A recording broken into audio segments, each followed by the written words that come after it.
quelle est la différence entre le taux horaire mensualisé et le taux horaire réel? Parce qu'il y a beaucoup de confusion sur l'utilisation de ces deux taux. Parce que le taux horaire, c'est ce taux-là qui permet de calculer ton salaire. Hein. Parce que si ton taux horaire est par exemple de 12 euros, si ton taux horaire brut est de 12 euros, ça voudrait dire, et si tu es un salarié à temps plein, bien sûr, donc il travaille 151,67 dans le mois, ton salaire, ce sera de 12 euros, ton taux horaire multiplié par 151,67. Et si ton taux horaire net est de, je sais pas, de 10 euros, ton salaire net sera de ton taux horaire net multiplié par 151,67. Donc, tu as compris que ton taux horaire, bah, c'est celui-là qui permet de calculer ton salaire. Par exemple, sachant que ton salaire aussi peut être mensuel ou il peut être, on peut partir sur une base horaire et on multiplie par ton temps de travail. Donc, dans cette vidéo, je te donne la différence entre le taux horaire réel et le taux horaire mensualisé.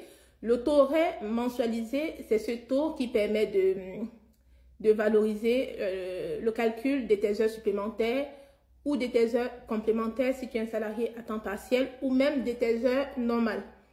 Et le taux horaire réel, c'est ce taux qui permet de valoriser tes absences. Donc, concrètement, parce que je le dis parce que lorsqu'on utilise l'un des deux taux, au final, on ne trouve pas les mêmes résultats.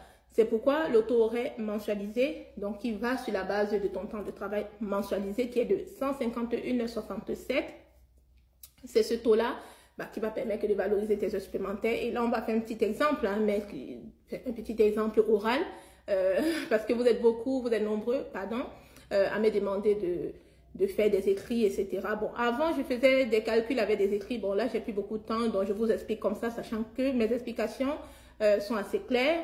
Et partant de mes explications, vous pouvez reproduire les exercices vous-même et trouver les bons résultats. Donc, du coup, le taux horaire mensualisé est calculé sur la base de ton temps de travail mensualisé. Donc, concrètement, si tu es un salarié à temps plein qui travaille 151,67 dans le mois, pour trouver ton taux horaire mensualisé, on va prendre, et si ton salaire est de 2 000 euros, par exemple, hein, si ton salaire brut est de 2 000 euros, pour trouver ton taux horaire, on va prendre 2 000 euros et on va diviser par 151,67, qui est le temps de travail mensualisé en France. Voilà. Et le résultat qu'on va trouver, ce sera ton taux horaire mensualisé.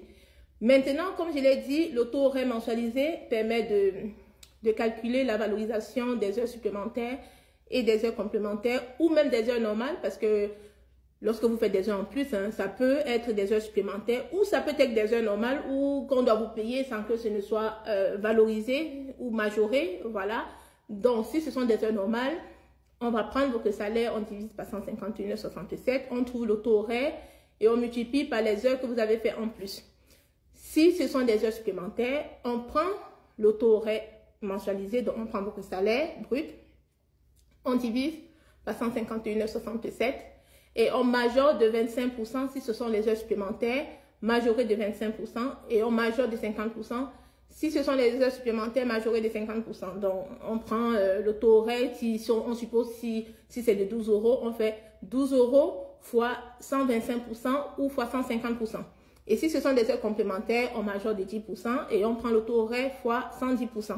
Donc, j'espère que là, à ce niveau, mes explications sont claires pour vous. Donc, ça, c'est en ce qui concerne les heures supplémentaires. Oh là là, je m'excuse, il paraît que je parle rapidement, donc je vais essayer de me calmer. Maintenant, pour les heures, le taux horaire réel, c'est ça. Le taux horaire réel permet la valorisation, permet le calcul de la valorisation des absences.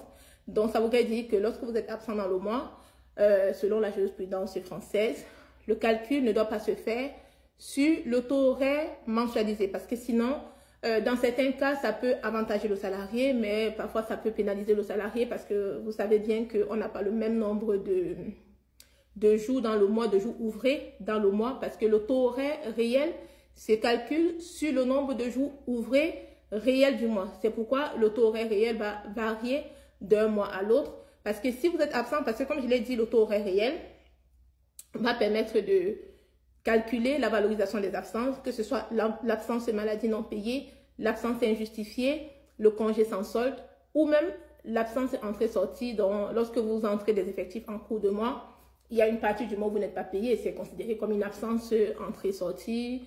Ou lorsque vous sortez des effectifs en cours de mois, il y a une partie du mois où vous n'êtes pas payé. Donc, ça, c'est la déduction entrée-sortie. Donc, tous ces types d'absences-là sont valorisés à partir de votre taux horaire réel. Et pour trouver ce taux horaire réel, on va prendre le nombre de jours ouvrés. Et ça, j'avais fait une vidéo là-dessus. On va prendre le nombre de jours ouvrés réels du mois en cours, y compris les jours fériés. Et ce nombre de jours ouvrés, on va multiplier par 7. Bon, en considérant que vous travaillez 7 heures par jour. Hein, si vous êtes un salarié à temps plein qui travaille 35 heures la semaine. Voilà, donc 35 heures, c'est 5 jours. 5 fois 7 font 35. Voilà. Et on va multiplier le nombre de jours ouvrés fois 7. Et le chiffre qu'on va trouver, ce sera vos heures réelles du mois en cours. Et ce chiffre-là, en considérant par exemple que c'est 140, parce qu'en général, sur un mois, en général, il y a soit 22 jours ouvrés, ou 21 jours ouvrés, ou 20 jours ouvrés, ou même 23 jours. Je pense parfois au mois de juillet, au mois d'août, des fois c'est 23 jours, hein, je ne sais plus trop, voilà. Donc du coup, le résultat qu'on trouve de nombre de jours ouvrés du mois en cours fois 7, ça vous donne les heures réelles du mois en cours. Et ces heures-là, on va les prendre, on met de côté, on prend votre salaire du mois en cours, comme je l'ai dit, si votre salaire brut est de 2 000 €, on divise par 16 heures réelles du mois.